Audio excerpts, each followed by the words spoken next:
जोंनि माहारिनि सासे गोग्गोम खुन्थिया जोहोलाव सोमब्ला बसुमतारीनि 29थि थैनाय सान आरो बे थैनाय सानखौ उदखारि बेरेखा सान एन्टि टेररिज्म डे महरै जोङो फालिबाय थादों। दिनैनि बे गोथार बुब्लियाव जोहोलाव सोमब्ला बसुमतारी बिथांखौ गोसोखांनानै जोंनि जे हाबाफारि फुंबिलिनि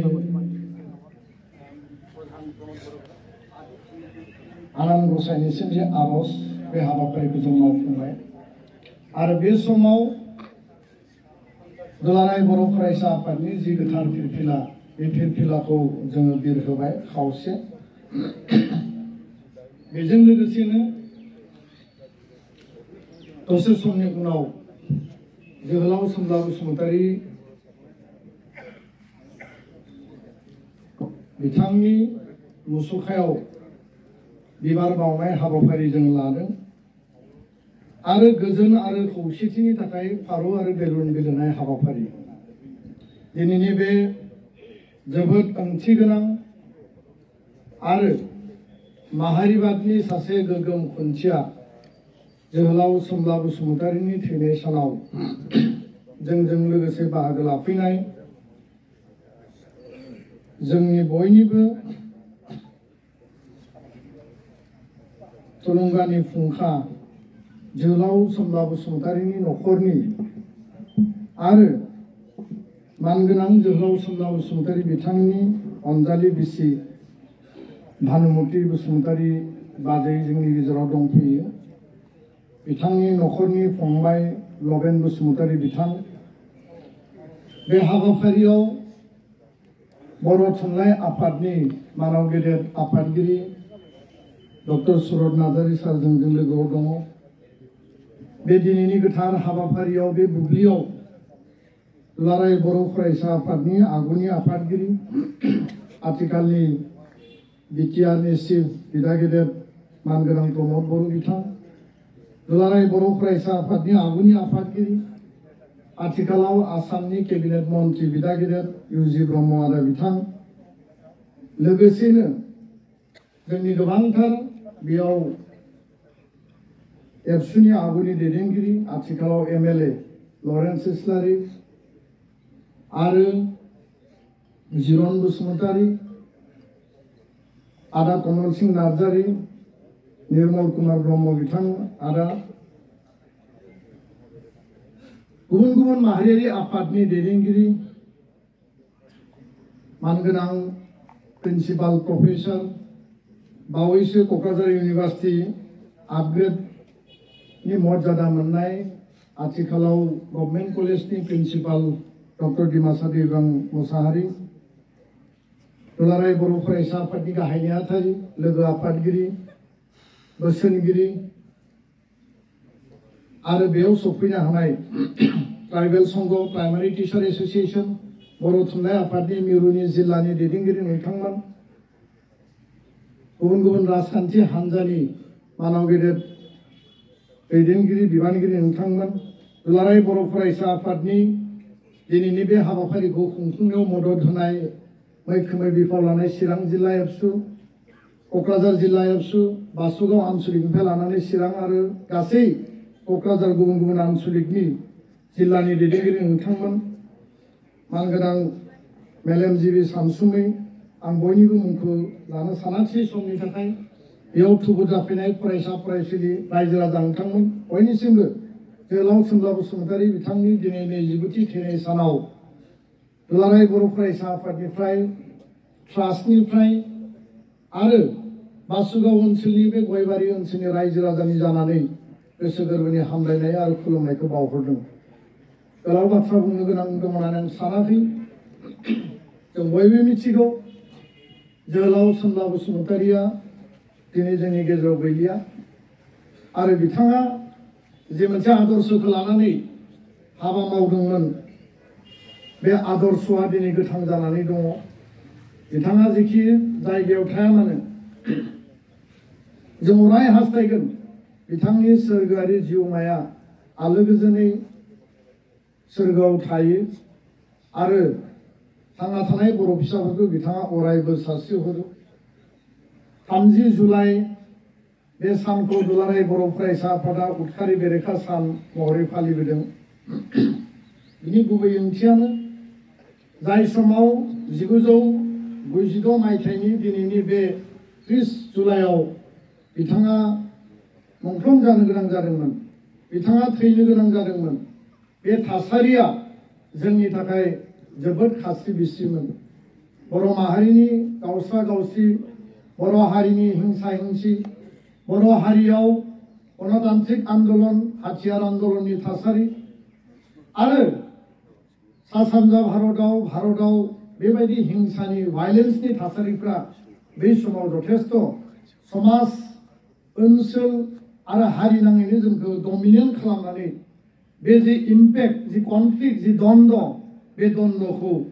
जोबोद बे द्वन्द्वनि गेजेरजों, कनफ्लिक्टनि गेजेरजों हारिया खहा जादोंमोन आरो बे द्वन्द्वआ जथेस्थ गोथौनिफ्राय गोथौसिन इनडेप्थ बेयो समाज आरो हारिनि खहा जानाय बायदि मोनसे थासारियाव सहैदोंमोन। आरो बेबायदि परिबेश परिस्थितियाव जोहोलाव सोमब्ला बसुमतारी बिथाङा गावनि जिउखौ आत्मबलिदान होनो गोनां जादोंमोन। जाय बिथाङा सासे आदर्श, सासे जेब्लायबो बड'फा उपेन्द्रनाथ ब्रह्मनि थांनानै थानो हो, बुहुमनि बर'फोरा खौसे जानांगौ, राजनैतिक भाबै संबिधानिक भाबै बर'आ आलादा रायजो मोननांगौ आरो जोंनि संबिधानिक मर्यादा आरो अधिकारखौ लानानै बर'आ उदाङारि हिसाबै बुहुमाव थांना थानांगौ। बिनि थाखाय थैस' थांस' बिथाङा दुलाराय बर' फरायसा आफादनि आफादगिरि जानानै बै समाव हाबा मावदोंमोन। दा बेबायदि गोथार गोसोनि, सासे राफोद मेलेमनि आरो बै समाव आथिखालनि केबिनेट मन्त्रि उरखाव ब्रह्म बिथांमोनजों ज'यै क'क्राझार, आथिखालनि चिरां जिल्ला बे गासै ओनसोलाव बर' माहारियाव जि मोनसे माहारिबादनि आदर्श, बड'फानि आदर्श आरो हारिनि जि एसपिरेसन आरो हारिनि जि मोननांगौ जि दाबि, बेखौ मोनफुंनायनि थाखाय सान हर मेंनाय गैयाजासे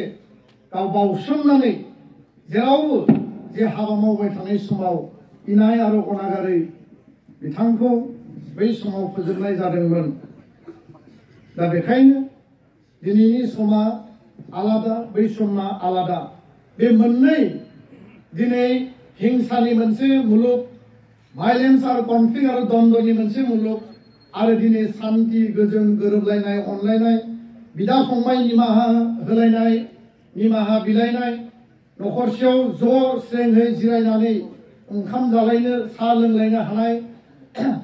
आफादफोरनि गेजेराव, दल संगठनफोरनि गेजेराव गावनि गेजेराव सावरायलायनो हानाय, गोरोबलायनो हानाय, बा गुबुन गुबुन हानजा आरो दोलोफोरनि गेजेरावबो दिनै हिंसानि जि परिबेश, बे परिबेशा फोजोबनायनि उनाव, गैया जानायनि उनाव गणतान्त्रिक भाबै जोङो रायलायलायनो हानाय, सावरायलायनो हानाय, बाथ्राफोरखौ एक्सचेन्ज खालामनो हानाय दिनै जों बे परिबेशखौ मोनबाय। नंगौ, जोहोलाव सोमब्ला बसुमतारी बिथांनि अनजालि बिसि बाजै भानुमति बसुमतारी बिथांनि गोसो गोरबोआव दिनैबो दुखु दङ। दुलाराय बर' माहारि, दुलाराय बर' फरायसा आफादनियावबो दुखु दङ। किन्तु जों दुखुखौ गोसोआव बजबनानै, खुदै मावनानै इयुन लामा हान्थिलांनायनि थाखाय जों बयबो हाबा मावगासिनो दङ। आरो बेखायनो मोनथाम गोरोबथानि उनाव जि मोनसे गोरोबथा बावैसो जालांबाय, बे गोरोबथाया बर' हारियाव हाथियार सोमावसारनाय, गणतान्त्रिक सोमावसारनायनि मोनसे फिनिशिंखौ होनानै बर' हारिखौ गेरेमसा माहारि दानायनि लामाखौ बेखेवनानै होबाय। आङो बेखायनो दिनैनि बे समाव गोलाव बाथ्रा आङो बुङालासिनो जोहोलाव सोमब्ला बसुमतारीनि जि आदर्श, जि सान्थौ आरो सानस्रि, बे अराय गोथाङै थांना थानांगौनि थाखाय दुलाराय बर' फरायसा आफादा जोंनि इयुन जोलैया, जोंनि इयुननि दख'रा जिल्ला मिरुसिम आथिखालनि आरो इयुननि मावथिफोरा माब्लाबाबो सोमब्ला बसुमतारी बिथांनि जि मोनसे दाद गोसोनि जि सिन्ता, जि राफोद गोसोनि जि मेलेम, बेखौ जों मालाबाबो बावलांनाय नङा आरो बेखौ बावनो मोननाय नङा। आरो बर' माहारिखौ फोथांना लाखिनायाव, बड'फानि आदर्शजों हाबा मावलांनायाव जोहोलाव सोमब्ला बसुमतारी, जोहोलाव बालिराम बर' आरो गुबुन गुबुन जिखिनि जोंनि महान जिखिनि राफोद आरो गोख्रों मेलेमनि जायफोर दैदेनगिरि दङमोन मोनसे मोनसे पिलारमोन हारिनि आरो जाय पिलारफोरा दिनै जोंनि गेजेराव गोथाङै महर मोखाङै गैयाब्लाबो अरायबो जोंखौ इन्सपायर खालामो अरायबो जोंखौ मटिभेट होयो बेबायदि जि कमिटमेन्टखौ मावफुंग्रा दैदेनगिरिफोरखौ बावनानै हारि दानाया मालाबाबो कमप्लिट जानाय नङा हारि दानाया कमप्लिट जानांगौब्ला बिथांमोननि मावलांनाय बिथांमोननि त्याग बिथांमोननि कमिटमेन्ट बिथांमोननि डेडिकेशन आरो बिथांमोननि जिखिनि माने सेक्रिफाइसखौ जों जेब्लाबो गोसोखांनांगोन दिनै बेयाव 200-300 जोङो सुबुंफोरा हांख्रायदों दैदेनगिरि बिबानगिरि मावथिफोरा हांख्रायदों किन्तु जायफोरा दिनै बेयाव फैनो हास्लाबाखै बा जोङो लिंहरस्लाबनो हायाखै हारियाव जेब्लाबो बिथांमोन बायदि जोंनि सोमला बसुमतारी बायदि महान व्यक्तिनि कन्ट्रिबिउसनखौ जेब्लायबो गोसोखांनांगोन नर्मेल सिचुएशन जाबाय गोजोन फैबाय गासैबो दिनै फारि फारि मोनसेनि उनाव मोनसे हाबाफारि जालांबाय जोहोलाव सोमला बसुमतारीया सोरमोन बालिराम बर'आ सोरमोन बड'फाया सोरमोन बे खोथाफोरखौ जुदि इयुन जोलैया बावगारोब्ला बे खोथाफोरखौ दिनैनि थासारियाव जुदि जोङो बावगारलाङोब्ला हारि दानाया आस'खान्दा जागोन आरो हारि दानाया कमप्लिट जानांगौब्ला बिथांमोननि इन्सपिरेसनाव जातीयताबाद जातीय चेतना जाति सत्ताखौ लानानै बबेबा नङा बबेबा गोसोनि बबेबा बिन्दुआव जोङो मजबुतै सोनानै हाबा मावलांनांगोन हाबा मावलांनायाव कमप्रमाइज थानाय नङा हाबा मावलांनायाव बार्गेनिंआव खमायनाय नङा आरो माहारिबादखौ गायसननो थाखाय जोङो जिकुनु परिबेससिम बिथांमोननि आदर्शजों हाबा मावलांगोन जोबनायाव आङो बयखौबो साबायखर बावदों आरो इयुन समाव बिथांनि मुङै जिखिनि हाबा मावबावनांगौ दङ आरो बे पार्कखौ जौगाखांहोनायाव जिखिनि जोंहा रल आरो रेसपन्सिबिलिटि दङ जोंबो बे बियार खालामनांगोन जोङो मोननांगोन जोङो उपलब्धि खालामदों दिनै बिथांनि बे पार्कआ समायना रमायनाब्लाबो बाउन्डारि वाल जाबाय माखासे इनफ्रास्ट्राक्चार जाबाय किन्तु बेखौ गोदानै रिनोभेसन गोदानै रिपेयारिं आरो गोदान कनस्ट्राक्शननि गेजेरजों गुबुन गुबुन जायगायाव बड'फानि मुसुखाखौ जोङो बिश्व दरबाराव लांनो थाखाय गायसनदों दिल्लीनि माने गेजेराव बड'फानि मुसुखाखौ गायसनबाय बिथांनि मुङै बिमुं दोननाय जाबाय दुलाराय बर' फरायसा आफाद काउन्सिल सरकार बा बर' थुनलाइ आफाद ज'ज'यै जों लोगो नांनानै दिनै बिथांनि नैबे समायना सोमला बसुमतारीनि पार्कआव मोजां महरै मोखाङै बिथांनि पार्मानेन्ट मुसुखा गैया आरो गोबां माखासे बेयाव खामानि मावबावनांगौ दङ मानगोनां बिटिआरनि चिफ सासे संग्रामि दैदेनगिरि दिनै जोंनि गेजेराव दङ आरो मानगोनां उरखावगोरा ब्रह्म माने सोमला बसुमतारीनि समान समान कन्टेम्परारि सासे संग्रामि दैदेनगिरि आं मिजिंथिगोन बिथांमोना थारैनो उनाव बे पार्कखौ आरोबाव मोजां डेभेलप खालामनायाव इनिशिएटिभ लागोन बेखिनि खोथाखौनो आङो हास्थायनानै जोहोलाव सोमला बसुमतारीनि इयुन आरो आदर्शखौ संदाननानै दुलाराय बर' फरायसा आफादा बर' माहारिनि इयुन जोलैया फरायसा फरायसुलिया अराय हाबा मावलांगोन आरो दिनैनि बे गोरोबलायनाय अनलायनाय बुजिलायनाय हिंसा हिंसिखौ जोङो त्याग खालामनानै दिनै मोनसे आदर्शवान बर' हारि दानायनि जि मोनसे लामा हान्थिनाय जेराव जि मोनसे उदखारि जि मोनसे टेररिज्मनि जि खोथाखौ जोङो बै समाव बुंनो बाध्य जादोंमोन we are bound we are compelled to माने से बै टाइमाव जि परिबेस जादोंमोन दिनै बे थासारिया गैलिया दिनै जोङो निमाहा होलायनाय अनलायनाय बिदा फंबाय सानलायनाय बे मोनसे जोंनि गेजेराव बुजाबुजिया फैबाय नाथाय उदखारिनि जि महर मुस्रि दिनै इउ टार्न लानानै गुबुन गुबुन महराव ड्राग्सनि महराव हिउमेन ट्राफिकिंनि महराव बा आलादा आलादा ससियेल कनफ्लिक्टनि महराव दिनै थासारिया दिनैबो सोलिगासिनो दङ भारत बायदि राष्ट्रआव सुबुंथिनि बेरेखा पेहेलगाम बायदि कान्दआव बा मिडल इन्डियायाव बिभिन्न दिनै माखासे टेररिज्म एक्टिभिटिफोरा सोलियाखै नङा सोलिदों बुहुमाव दावहा कनफ्लिक्ट द्वन्द्वआ दाबो जोबाखै बेखायनो जों मिजिंथिदों बड'लेण्डनि बिटिआरनि आसामनि जे सान्थि बे मुलुगाव गोसारथों आरो बे खोथाखौनो आं खावलायनानै जोहोलाव सोमला बसुमतारीनि दिनैनि बे गोथार सानाव बयखौबो फिन खेबसेबाव दुलाराय बर' फरायसा आफादनिफ्राय गोसो गोरबोनि आङो हामलायनाय आरो साबायखरखौ बावबाय आंनि बुंनायखौ बेयावनो फोजोबबाय गोजोन्थों थेंक इउ जय बर' हारिनि जय बर' हारिनि एबसु लं लिभ एबसु लं लिभ जोहोलावनि सानथौ सानस्रिया थांना थाथों जोहोलावनि सानथौ सानस्रिया थांनानै थाथों गोजोन्थों